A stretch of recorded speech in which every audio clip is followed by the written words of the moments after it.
Bien, mis jóvenes, como decía, vamos a ver ahora la obra La Ilíada de un gran escritor, Homero,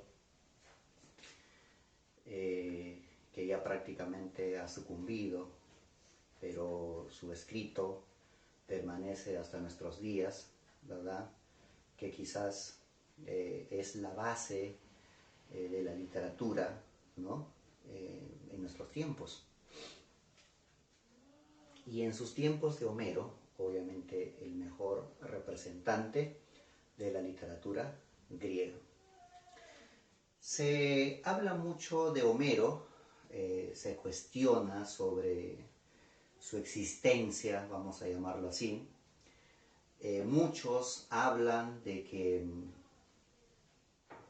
en realidad él no existió. Hay otros que defienden y dicen que sí, realmente existió, y si no existió, ¿por qué motivo conocemos esta historia, ¿no? Esta epopeya. ¿Por qué conocemos esta epopeya si él no existió? Es más, por ahí se habla y se comenta, bueno, en los libros, ¿no? En los libros de historia, en los libros de literatura, se menciona de que son 7 las ciudades que se pelean y se disputan sobre el nacimiento de Homero. Mira tú, tantas cosas que está todavía en investigación, que está todavía, como quien dice, en stand-by sobre la biografía de Homero. Sin embargo, en muchos libros encontramos esta historia más la biografía de Homero. Te estarás preguntando cuáles son esas 7 ciudades que se pelean por ser la cuna de Homero. Pues bueno, estas 7 ciudades son Argos, ¿no? El otro es Colofón, el otro es Pilos, el otro es Atenas, Ítaca, Quíos y Esmirna. Se dice que posiblemente pues, ha sido Esmirna la cuna de Homero. En realidad, esas 7 ciudades están en esa pelea, ¿no? O estuvieron en esa pelea. Y de ahí viene la famosa cuestión homérica. ¿Qué cosa es la cuestión homérica? Dicen por ahí. La cuestión homérica es si es que realmente Homero existió o no existió. Homero escribió grandes obras, pero antes de nombrarlos, vamos a decir también que por ahí, para que esto quede claro, y tal vez tengas en cuenta para usted que ya está terminando el colegio, en el examen de admisión tenga en cuenta, y por ahí puede haber una pregunta, ¿no? Puede ser, ¿quiénes eran los padres de Homero? Claro, si está la cuestión homérica, tampoco se va a saber de los padres, ¿no? Pero sin embargo, por ahí mencionan de que los padres de Homero fueron Meón, ¿no? Meón, que viene de mear, ¿no? De mear. No es que era un meón, ¿no? Sino que dicen que fue Meón, y Creteis, los padres de Homero.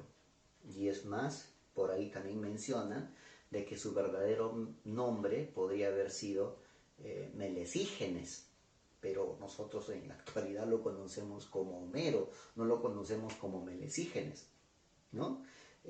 Hubiera sido lindo que se hubiera conocido con ese nombre, ¿no? Dice que le pusieron Melesígenes porque nació a orillas del río Meles. Así como, no sé si ustedes se acordarán del Lazarillo de Tormes, ¿no? ¿Por qué le pusieron Lazarillo de Tormes? Porque nació en el río Tormes. Entonces igualito, Homero, llamado Melesígenes, porque nació a orillas, obviamente, del río Meles. Mira, qué tal historia. Homero Dice que a él le gustaba viajar, era un poeta errante, era un escritor que iba de aquí por allá, obviamente en busca de información. A él se lo conocía como un Aeda que escribía pues sus propias composiciones, y los rapsodas, que eran los merocopistas. Entonces, Homero, que es un Aeda, iba de un lugar a otro para buscar información y de esa manera escribir sus obras. Y las cuales, al ir de aquí por allá, dice que escribió primero la Ilíada, luego la Odisea. Y ya casi en sus últimos de terminar de escribir la Odisea, él se volvió ciego de tanto caminar. Y por ende dice que le pusieron el ciego. Y por ahí dicen que Homero significa el ciego, el que no ve, ¿no? Homero significa ciego. Y estas obras, que va hasta nuestra actualidad, y aparte tenía uno tercero. La primera, la Ilíada, que es la guerra, el poema de la guerra. La Odisea, que es el poema de la paz, ¿verdad? Y había otra que no sé qué le pasó a Homero, quizás en sus viajes le entró, como quien dice, la locura, qué sé yo, ¿no? O simplemente él quiso burlarse de sí mismo, de lo que él había escrito. Ni siquiera pues era burlarse de otra persona, ¿no? Sino era burlarse de sí mismo. Dijo, bueno, es que he escrito la Ilíada, he escrito la Odisea y veo acá que hay guerra y luego hay paz. No, por lo tanto voy a escribir una obra satírica, una obra burlesca. Y es así como él escribe pues su obra, la Vatra Comiomaquia. Esta obra, que es la pelea bueno, hace una burla, ¿no?, entre griegos y troyanos, donde están peleando ahí los ratones, ¿no?, las ratas, los ratones, con las ranas, con los sapos. Y él hace pues esa burla, ¿no?, a esta guerra de Troya, por ejemplo. Y él mismo hace esta obra burlándose de sí mismo. Imagínense ustedes. Y pues bien, vamos a ver la obra La Ilíada. Para ver la obra La Ilíada, vamos a ver muchos antecedentes, ¿no? ¿Qué es lo que pasó o qué es lo que sucedió antes de, ¿no? O para que suceda esto, ¿no? ¿Qué es lo que primero pasó? Es como tú te enfermas, ¿no? Por ejemplo, de la gripe, vamos a llamarlo así. Antes de, ¿qué pasó para que tú estés enfermo, ¿no? Para que te dé la gripe. ¿Qué pasó? Tomaste cosas heladas, te bañaste muy tarde, no sé. A eso se llama antecedente. Y vamos a ver cuáles eran estos antecedentes de la Ilíada. El primer antecedente, vamos a ver, que dice que en el monte Olimpo, se desarrollaba una boda del rey Peleo con la diosa Tetis. Tetis, que está por acá, que es la madre de Aquiles, y Peleo, que es el padre de Aquiles. Ellos dos estaban por desarrollar su matrimonio, o sea, su boda, se iban a casar. Es más, dice que Tetis era una diosa muy hermosa, era una diosa muy bella, la cual Zeus también estaba enamorado de ella, pero no pudo quizás enamorarlo, porque por ahí el oráculo le había dicho de que si tú te metes con Tetis, porque Zeus se metió con todas las diosas, e inclusive con las mortales. Zeus era pues el padre de todos los dioses, ¿no? Entonces Zeus a cualquier mujer que veía pues automáticamente llegaba a estar con ella y llegaban a tener hijos. Pero el oráculo le dijo que con Tetis no, porque si te metes con Tetis vas a llegar a tener un hijo, la cual ese hijo en realidad te va a destronar, ¿no? Así como pasó con su padre Cronos, y así como pasó con su abuelo Urano, ¿no? Entonces, al escuchar eso, Zeus dijo, no, no, no, no, entonces ya no me meto. Y dejó que se case con Peleo. Dice que a esta boda iban a ser invitados, o fueron invitados todos los dioses del Olimpo, entre dioses y diosas. Pero dice que no invitaron a una diosa que es la diosa de la discordia, la diosa de la pelea, ¿no? En este caso era Eris. No la invitaron a ella, a esta boda. Y es por ende de que Eris, enojada, molesta, se va en de Hefestos, que es el dios de la fragua, es el dios herrero, es el dios de los metales, que prácticamente va y le dice, a ver Hefestos, por favor, quiero que me hagas un objeto para poder ir a una fiesta. Y Hefestos le dice, pues, pero ¿qué objeto quieres que te haga? Hazme una manzana de oro. Y Hefestos, obviamente, agarra sus materiales y le hace una manzana de oro brillante, ¿no? Ya. Y le dice que por favor ponga ahí, ¿no? Con la inscripción para la más hermosa. Mira, para la más hermosa. Y es así como Hefestos hace caso a Eris y hace, pues, ¿no? La manzana. Y Eris se va con ya la manzana con el objeto de la discordia, ¿no? Y obviamente la manzana de la discordia. Y así se llama el título de este mito, ¿no? El mito de la manzana de la discordia. Es el antecedente de la Ilíada. Cuando llega en plena fiesta, todos estaban bailando, ¿no? Todos estaban moviendo la cintura y por aquí y por allá, ¿no? Imagínate a los dioses bailando esas músicas locas de hoy de los jóvenes, ¿no? Imagínate. O bailando la cumbia del grupo 5, bárbaro. Entonces dice, en ese momento lo que hace Eris es lanzar la manzana al medio de la fiesta y todos asustados, obviamente ven pensando que es una bomba, y lo que hace Zeus es decir que se calmen, porque vamos a ver qué es lo que pasa. Y al recoger la manzana decía, pues, para la más bella, y Zeus dijo, esto no me corresponde. Por lo tanto dejó que las diosas, las más hermosas, se acercasen para poder ver, pues, a quién le toca, ¿no?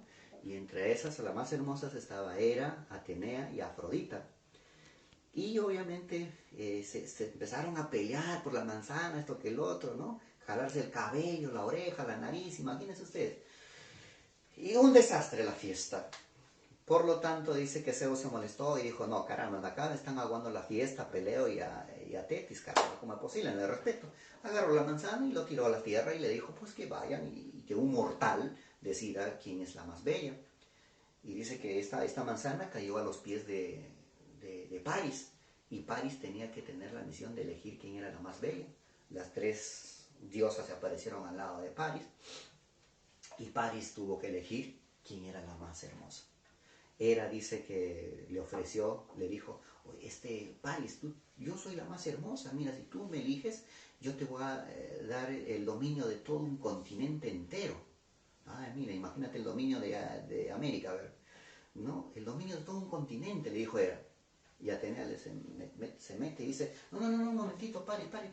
Mira, tú sabes que yo soy la diosa de la sabiduría, por lo tanto, yo te voy a dar la sabiduría. Si tú me eliges, te doy la sabiduría.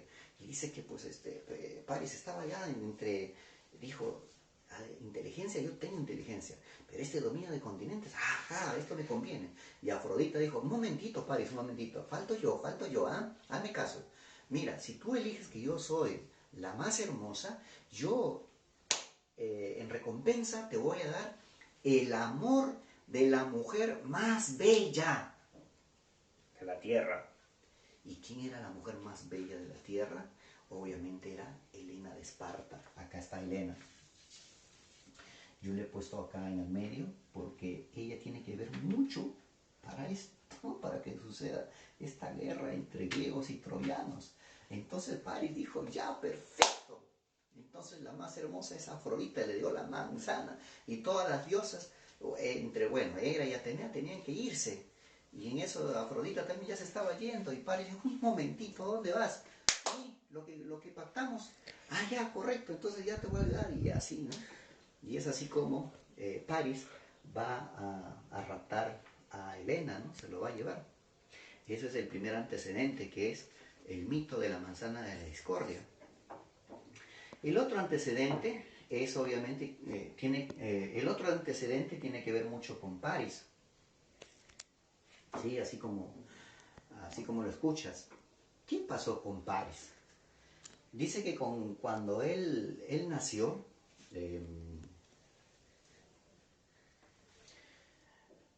sus padres, que eran Priamo y Hécuba. Priamo y Hécuba eran los padres de Héctor y de Paris, ¿no? Dice que cuando nace Paris, el rey Priamo, el rey de Troya, se entera por medio del oráculo. Mira, acá está de nuevo el oráculo, mira, siempre el oráculo de por medio. Se entera por medio del oráculo que Paris iba a llevar o traer una desgracia para Troya, ¿no? Era el maleficio, ¿no? La oveja negra prácticamente. Entonces lo que hizo Priamo, cuando Paris, que en ese entonces no se llamaba Paris, Hécuba y Priamo le pusieron el nombre de Alejandro. Escucha bien esto, ¿eh? Su primer nombre de Paris, su verdadero nombre, era Alejandro. Entonces, lo que hace Priamo es, le encarga a un pastor que se lo lleve a este bebé muy lejos. Seguramente es parecido a una historia que tú has escuchado, ¿verdad? Claro, la de Edipo Rey, claro, algo parecido tiene que ver esto. Entonces dice que este pastor se lo lleva a Alejandro. ¿Quién era Alejandro? Paris, ¿no? O sea, su nombre verdadero es Alejandro. Entonces dice que este pastor se lo lleva y en lugar de dárselo de comer, dice ahí a las cabras, a los ciervos, porque esa era la misión, no se los dio. Dice que lo empezó a criar como su hijo. Y este pastor le puso por nombre Paris. Mira tú. Ya con el correr del tiempo, cuando Paris va al campamento de los troyanos, su madre lo reconoce. Lo reconoce por el rostro, por los rulos, ¿no? Que dice que cuando él nació crespito. Y su madre lo reconoce. Y es así como regresa pues al palacio, porque ya han pasado años. Y conversaron con Priamo y le dijo, ya no puede ser posible que suceda lo que el oráculo haya dicho. Entonces mejor que nuestro hijo viva con nosotros. Y es así como regresó al palacio. Ahí después tuvo que ver mucho pues con el rapto de Helena. Imagínense ustedes, ahí va el antecedente. Entonces, de ahí hay muchas versiones. A ver, les voy a dejar como tareita que ustedes investiguen cuáles más son los antecedentes de la Ilíada. Pues bien, vamos a esto. La Ilíada. Dice que su autor es Homero. Ya decíamos un poquito de la biografía de Homero a un principio. Este nombre de Ilíada, dice, proviene del nombre de Ilión. Ilión es igual a Troya. O sea, Ilión significa Troya. La guerra de Troya. Dice que la Ilíada narra los 51 días del último año de la guerra de Troya, que duró 10 años. O sea, durante todo ese tiempo, o sea, acá solamente se va a contar, se va a narrar los 51 días del último año, ¿no? O sea, no se va a contar todos los 9 años atrás, ¿no? Sino el último año. Imagínate si se hubiera narrado toda esa historia, ¿qué? Ahí están pues esos antecedentes. Con esos 9 años anteriores, he mencionado algunos de los antecedentes para esta guerra. Claro que ahí nomás no fue la guerra, o sea, la guerra fue poquito a poquito, con decirles de que los troyanos y los griegos eran amigos, ¿no? Eran amigos, que ellos iban normal acá los griegos. Mira, acá hay otro antecedente también, dice que Héctor le decía a su hermano Paris, anda pues allá a los griegos y ahí chequea todo, ¿no? Como un espía. Mira, ahí hay otro antecedente. Dice que decía, anda, ve y a ver, infórmanos todo lo que sucede ahí. Normal, hazte de amigos y todo esto. Y es ahí cuando él va al campamento de los griegos, conoce a Helena. Y Helena estaba casada obviamente con Menelao. Y de ahí viene pues no la pelea entre Menelao y Paris, que va a ser uno de los hechos dentro ya de la obra. Mira, ve, ahí está otro antecedente, donde Paris va al campamento de los griegos para ser como un espía. ¿Te das cuenta? Entonces dicen, Homero nos va a narrar solamente los 51 días finales de estos 10 años de la guerra. El género al que corresponde es el género épico, porque es una epopeya, ¿no? Es una hazaña, las hazañas de Aquiles y las hazañas de Héctor, dos amigos que eran antes, ¿no? Y luego después eran enemigos acérrimos, que no se querían ver ni en pintura, como quien dice. ¿Ah? Especie epopeya, ya dije, esta obra está compuesta en 24 cantos, como decir 24 capítulos, ¿no?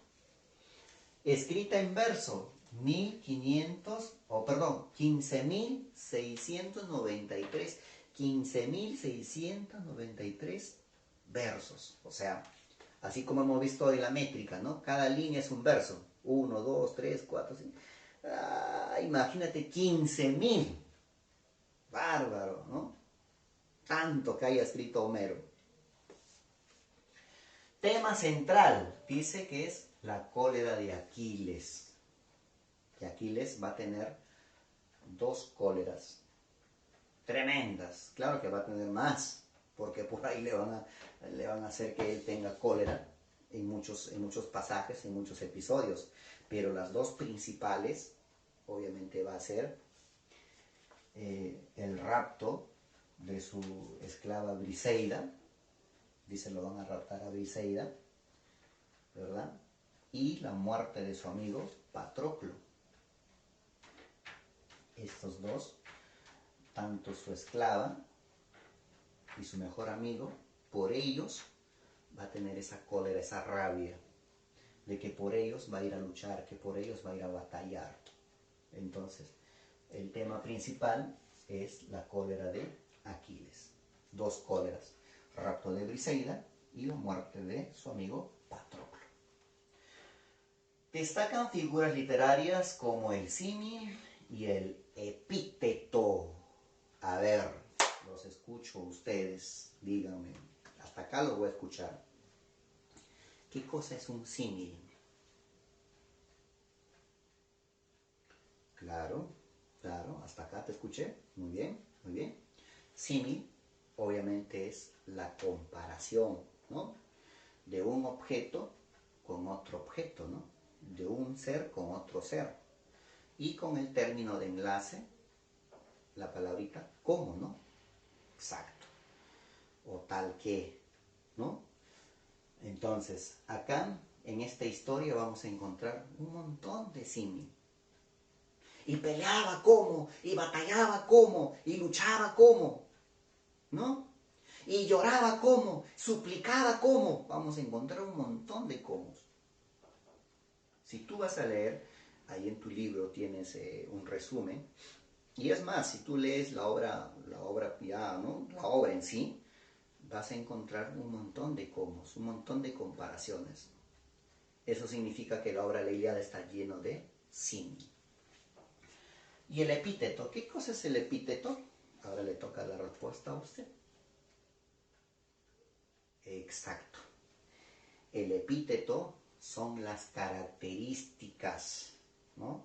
Características propias ya de los seres o que poseen los seres, que simplemente se le pone o se le añade, ¿no? De forma escrita para que tenga belleza, para que dé ese color, para que tenga esa sazón, ¿no? Exacto. Y obviamente vamos a decir, por ejemplo, los epítetos, roja sangre, oscura noche, blanca nieve, ¿no? Ya se sabe que la noche es oscura, ya se sabe que la nieve es blanca, pero sin embargo se le pone para poder tener belleza. Y así vamos a encontrar en la obra un sinnúmero de epítetos, como por ejemplo, dice Aquiles, el de los pies ligeros, Héctor, el del tremolante casco, ¿verdad? Agamenón, el de los ojos de perro, ¿verdad? Imagínate, o el pastor de hombres. Y así vamos a encontrar una serie de epítetos dentro de la obra. Entonces, si en el examen de admisión te menciona, te dice, ¿cuáles son las figuras o cuál es la figura literaria que más se presenta en la obra La Ilíada? Alternativas. Obviamente no te van a poner las dos alternativas. O tal vez te ponen al costado un guión, ¿no? O tal vez te ponen los dos y luego abajo te ponen A y D, o A y B, o A y C. Si te aparece uno solo, ahí está símil o epíteto. Si te aparecen los dos, marcarás dos alternativas, la alternativa que diga A y B, o A y C, ¿no? Entonces, acuérdate esto, ¿eh? Símil y epíteto, las dos figuras literarias que más se habla dentro de la obra. Dentro de esta obra, obviamente es un narrador omnisciente. Ya nosotros conocemos, ustedes saben, que hay un narrador en primera persona, hay un narrador en tercera persona, hay un narrador testigo, ¿no? Y hay un narrador omnisciente. Narrador primera persona, que narra los hechos o que cuenta los hechos, ¿no? Que esta persona ha hecho, ¿no? Que él mismo ha hecho. O sea, narra su propia historia. Yo caminaba, yo paseaba. El narrador en tercera persona narra la historia de otra persona y caminó y bailó y jugó, ¿no? El narrador testigo es aquel narrador que obviamente narra los hechos de que él ha observado, ¿no? Cuenta lo que él ha observado. Y en el caso del narrador omnisciente, es aquel narrador que se lo sabe todo, todo al revés y al derecho, incluso hasta la forma de pensar de los seres humanos. O sea, él es el sabelotodo. Ah, imagínate, es como si fuera un Dios, ¿no? Pero dejémoslo a Dios tranquilo. Entonces, eso es el narrador omnisciente. Entre los personajes están la parte de los griegos y la parte de los troyanos. En los griegos están Aquiles, Agamenón, Menelao, Ulises, Diomedes, Áyax. Entre los troyanos está Héctor, Priamo, Paris, ¿verdad? ¿Qué pasó por acá? Está Paris, está Eneas, Glauco, y entre los dioses que participan en cada uno de los bandos vamos a tener, en los griegos va a estar Atenea, Hera y Tetis. En los dioses de los troyanos, que van a apoyar a los troyanos, obviamente va a estar Apolo, Afrodita, bárbaro. Con paciencia, con calma. Esto vamos a ver, ahí está. Apolo, Afrodita y Ares. Ares, que es el dios de la guerra, ¿no? Apoyaba a los troyanos. Ya, sí, peleen, imagínate. Entonces, dice que vamos a tener los pasajes o las situaciones o los hechos que sucedieron en esta obra. Vamos a tener lo que es, por ejemplo, la historia va a empezar con el reclamo de Crises, ¿ah?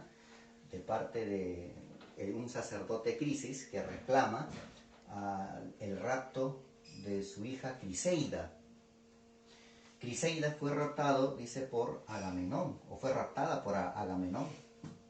Y obviamente Crisis fue a reclamarlo y a decirle pues que lo devuelva, ¿no? Y Agamenón simplemente le dijo que no lo voy a devolver para nada. Y es así como Apolo se enfurece. Apolo, que estaba a favor de los troyanos, Apolo se enfurece y manda una peste hacia los griegos. Y esta peste, obviamente dice, quizás una peste como esta enfermedad que tenemos hoy por hoy, ¿no? Pero esta peste, dice, era una peste de flechas. Mira tú, unas flechas que caían, dice, de la nada.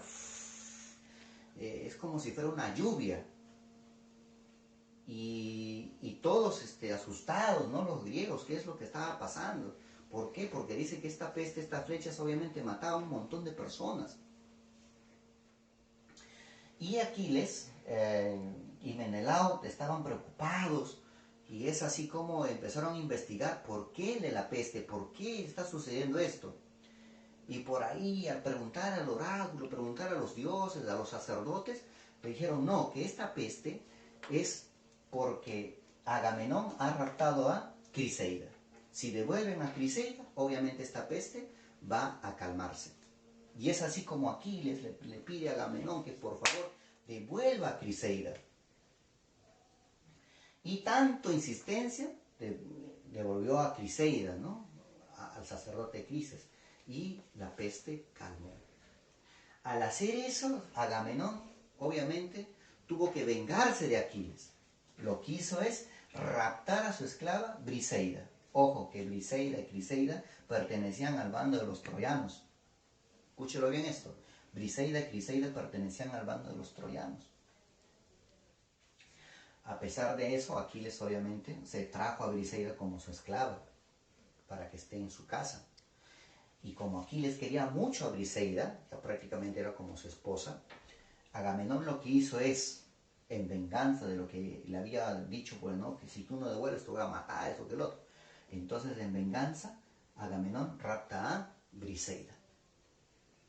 Al raptar a Briseida, obviamente, Aquiles lo que hace es enojarse, va a reclamar a Agamenón, y Agamenón le dice, pues no, simplemente no te voy a volver y se acabó y punto.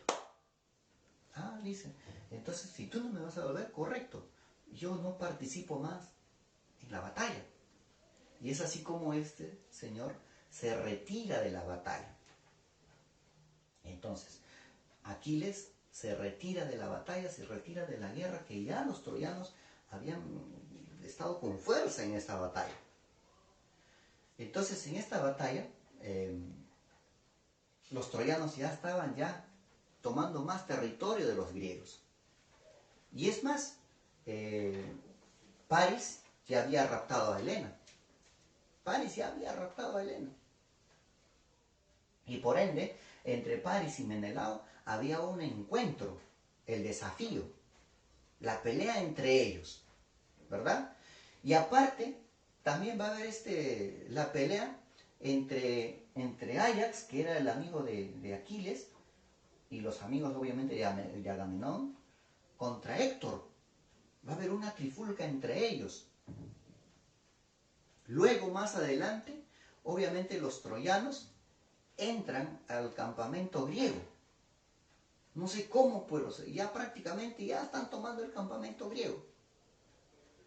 Entonces, al ver que los troyanos ya estaban en el campamento del enemigo, que eran los griegos, Patroclo va y le dice y le suplica a Aquiles y le dice que por favor, que los apoye, que ayude a la guerra. Y Aquiles simplemente le niega y le dice que no. Y es así como Patroclo agarra la armadura de Aquiles, ¿no? Su espada y más su coraza, su casco, su escudo, ¿no? Toda la armadura prácticamente de Aquiles. En muchas obras, obviamente se menciona de que Aquiles, él mismo le entrega las armas a Patroclo. Pero no fue así. Profesor, ¿y qué hago si en el examen viene esto? Bueno, ahí está el detalle, ¿no?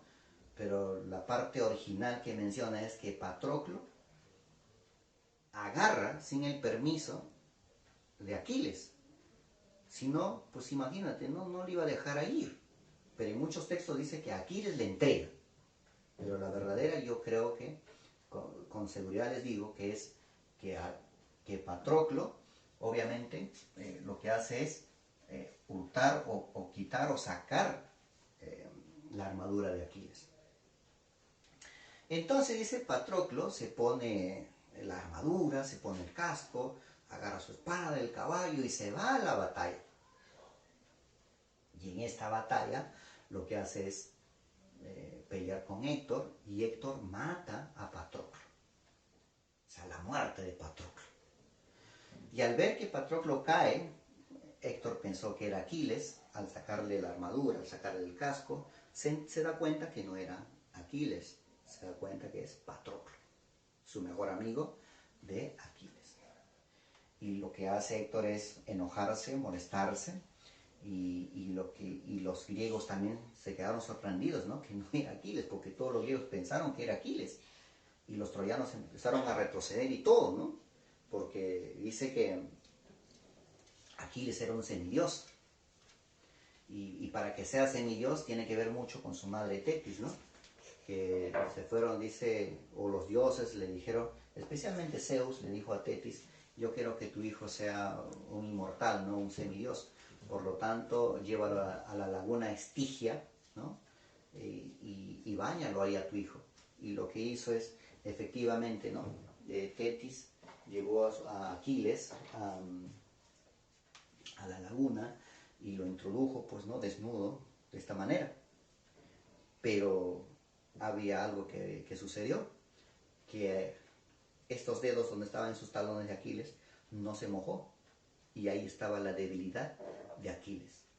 Por eso, cuando nosotros bueno, vemos las partes del cuerpo humano, hay una flechita que señala los talones y dice ahí talón de Aquiles, ¿no?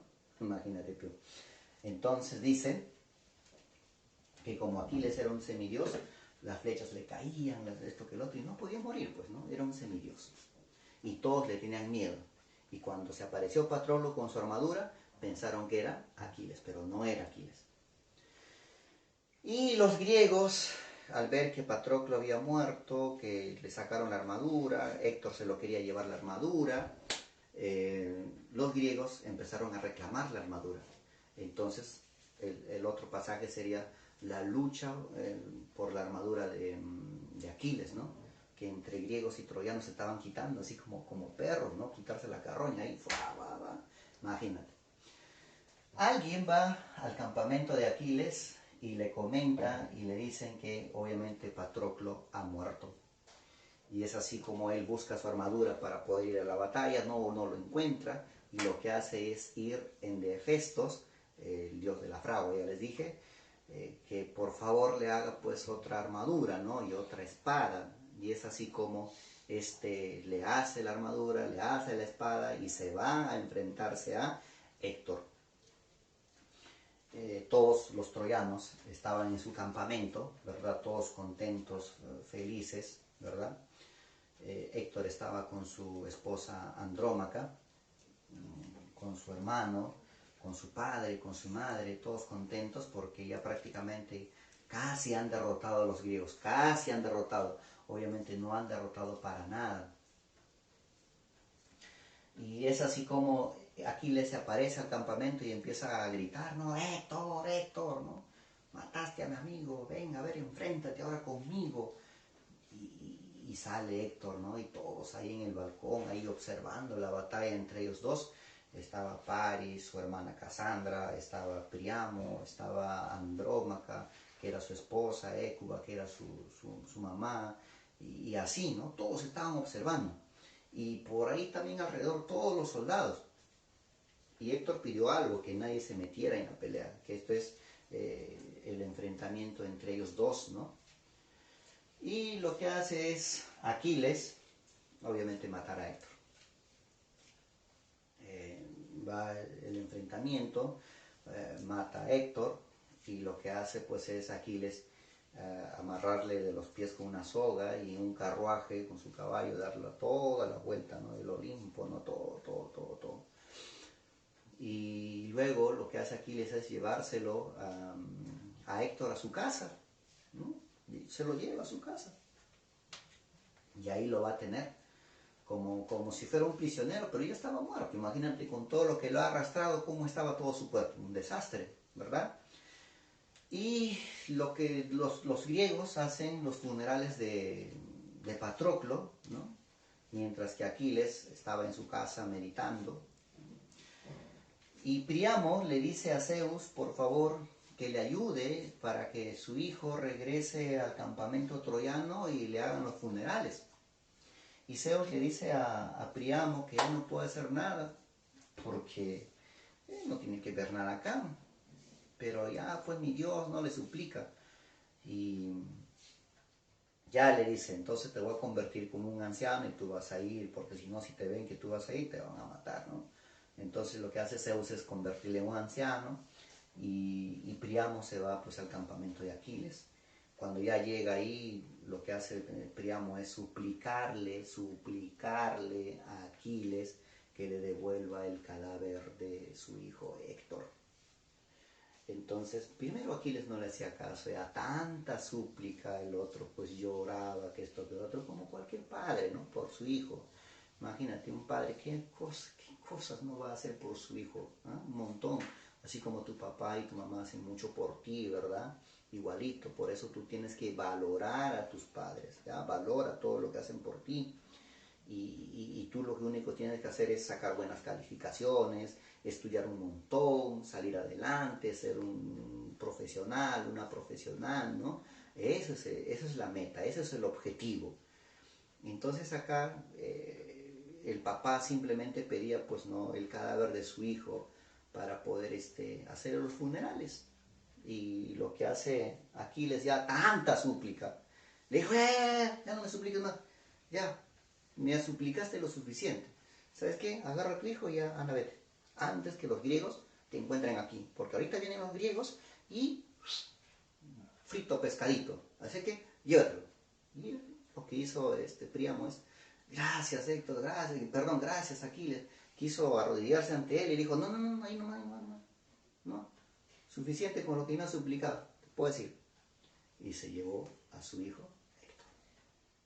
Y obviamente la obra va a culminar con los funerales de Héctor, cuando ya Príamo llega al campamento troyano, su esposa, su hermana, Paris, todos ahí contentos con la llegada del cuerpo de Héctor, ¿no? Y hacen los funerales. En ese entonces no los enterraban, sino simplemente los quemaban, ¿no? No es que como acá lo creman el cuerpo en un horno, ahí no, al aire libre, con leña y todo, como una fogata. Así los quemaban a ellos, incluso con unas monedas en los ojos, y así de esa manera quemaban a sus muertos, los griegos. Y obviamente con esos funerales termina la obra, la Ilíada. Ojo, no te confundas. La obra de la Ilíada no termina con el caballo de Troya, con ese caballito de madera. No te confundas. El final de la obra empieza con, el final de la obra de la Ilíada termina con los funerales de Héctor. Esta obra empieza con el rapto de Helena y termina con los funerales de Héctor. El caballito de madera, el caballito de Troya, ya pertenece a la obra La Odisea, que con ese caballito de Troya empieza la Odisea. Bien chicos, espero que haya sido de agrado esta clase. Espero que después de haber escuchado o de haberme escuchado, ustedes desarrollen el examen y más su libro. Su libro, la parte de la tareita, lo van a tomar una foto y me lo van a enviar a mi correo correspondiente, que ya les voy a poner ahí en Word, les voy a dejar mi correo electrónico. O ya creo que ya les he dejado en las clases anteriores. ¿De acuerdo chicos? Entonces, muchas gracias por su atención y espero que ustedes sigan adelante. Conmigo será hasta otra nueva oportunidad. Permiso chicos.